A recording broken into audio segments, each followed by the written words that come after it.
Grateful, excited crowds gather outside Jerusalem to welcome their new leader with praises and palm branches, and with harps and cymbals and stringed instruments, and with hymns and songs, because a great enemy has been defeated and removed from Israel. The new leader cleansed the temple and the city and strengthened Jerusalem's fortifications.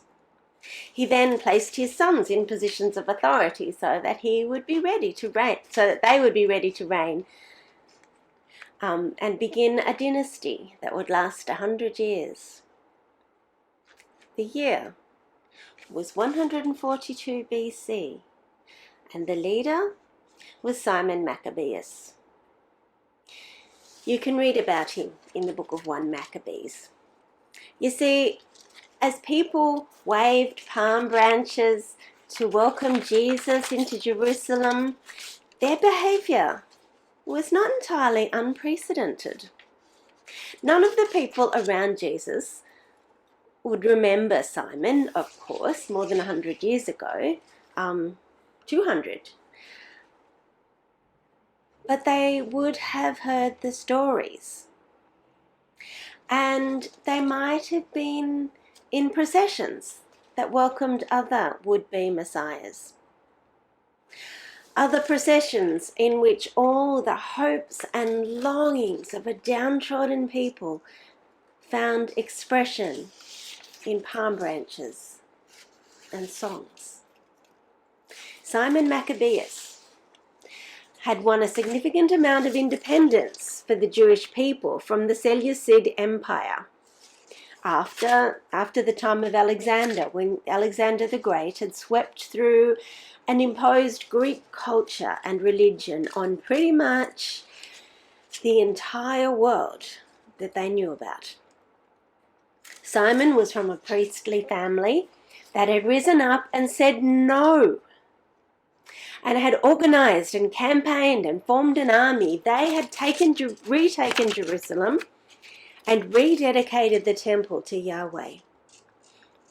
So much genuine hope and faith animated those palm branches as Simon entered the city.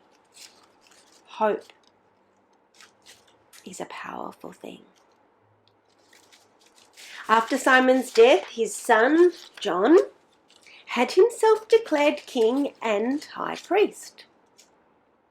In a move that would prefigure Julius Caesar, and for which there was no precedent and no excuse, because they all knew that a genuine king in Jerusalem must be descended from David, and priests must be descended from Levi. You cannot be both. John's son, Alexander, when it was his turn to rule, was so harsh and so dismissive of spiritual matters that a large group of zealous Pharisees rebelled against him, and 800 of them were crucified. And that is where all the hope and faith that had animated those palm branches ended. It ended in crucifixion. And the palm branches withered as hope vanished from among the people. Now, this was still well before any of the people around Jesus were born, but they would certainly have heard the stories. They were all aware of how that family, the Hasmonean dynasty, which had begun its reign with so much hope, had finally ended in civil war, in which the family was wiped out and a foreign civil servant called Herod came to rule over the Jewish people. Not a descendant of David, not a descendant of Levi, not even a descendant of Abraham. And at any rate, not carrying much real power, as a puppet of Rome. Hope can be a powerful thing.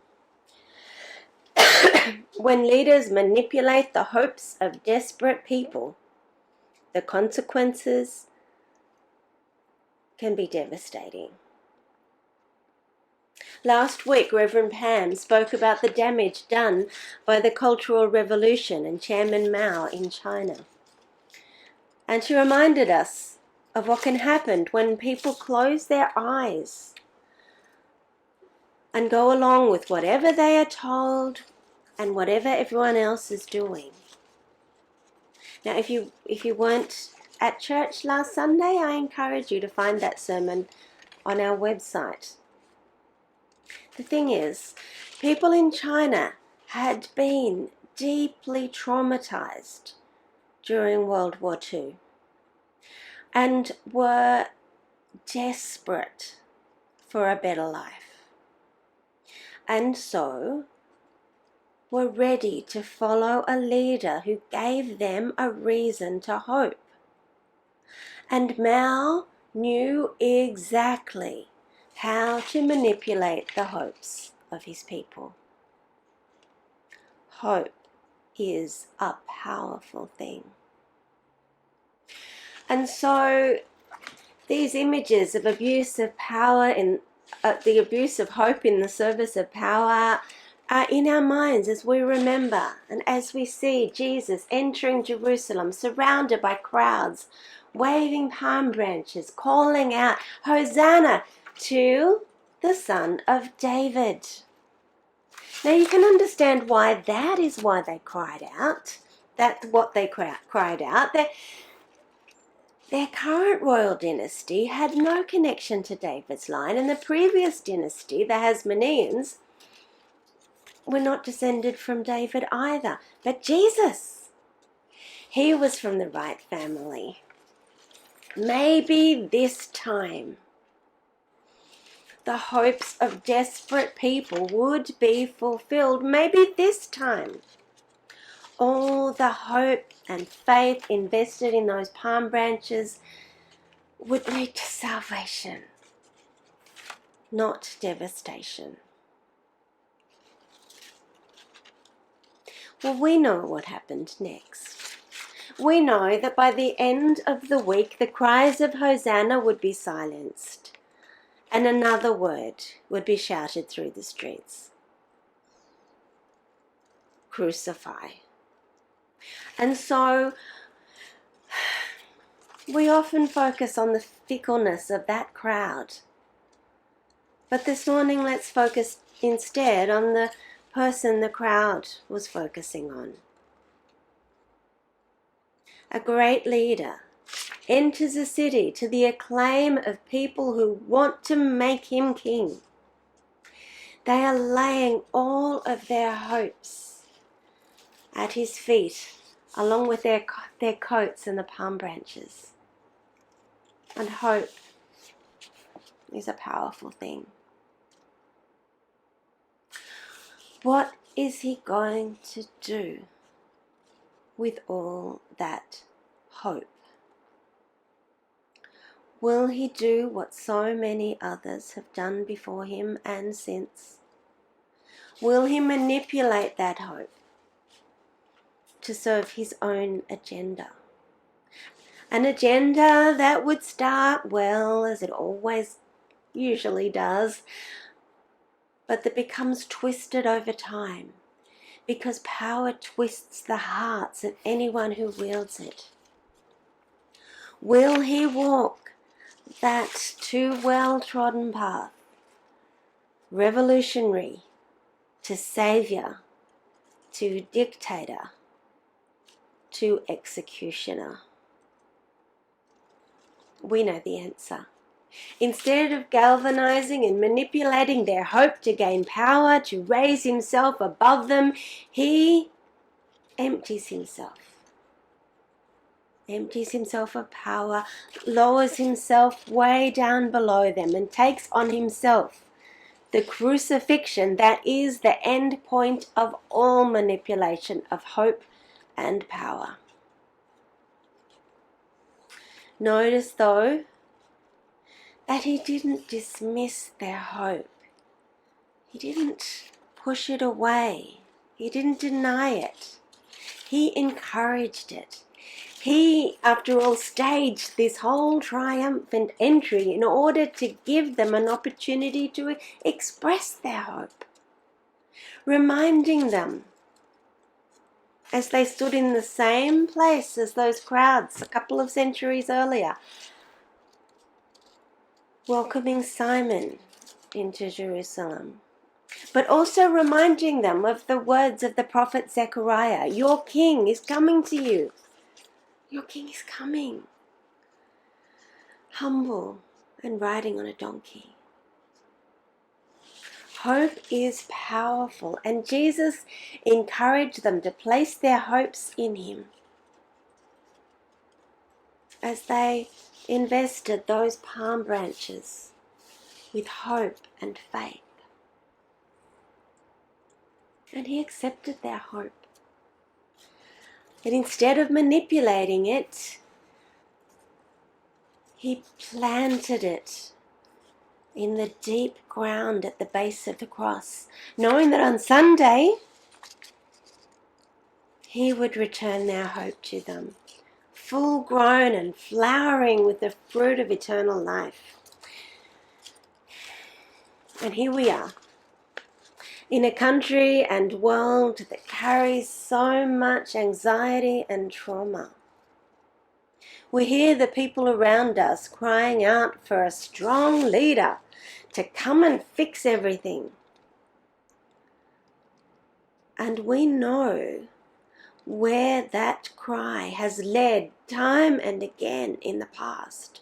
It has led to hopes manipulated and turned against the people, the very people who bring that strong leader to power. But there was one day when that didn't happen. One day when people cried out for a king, when people cried out to a king who would refuse to manipulate, refuse to establish a dynasty, refuse to raise himself on the praises of desperate people, but instead gave his life for them.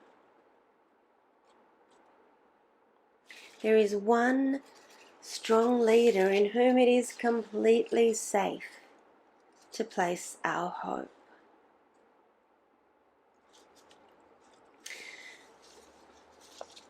Now, at St. Paul's on Sunday, I'll be giving each person a leaf like this from it's paper actually, but we can pretend it comes from a palm frond.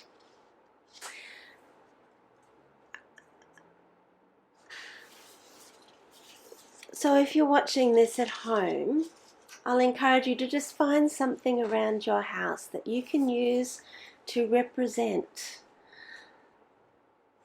the hope of your heart at the moment. Your hopes for yourself, for your family, for your church, for Australia, and for the world. You might want to press pause for a minute and go and find something that can represent this hope for you for the next week. And as you look at that object or at that leaf, perhaps if you're using a leaf, as you look at that, allow yourself to feel real hope.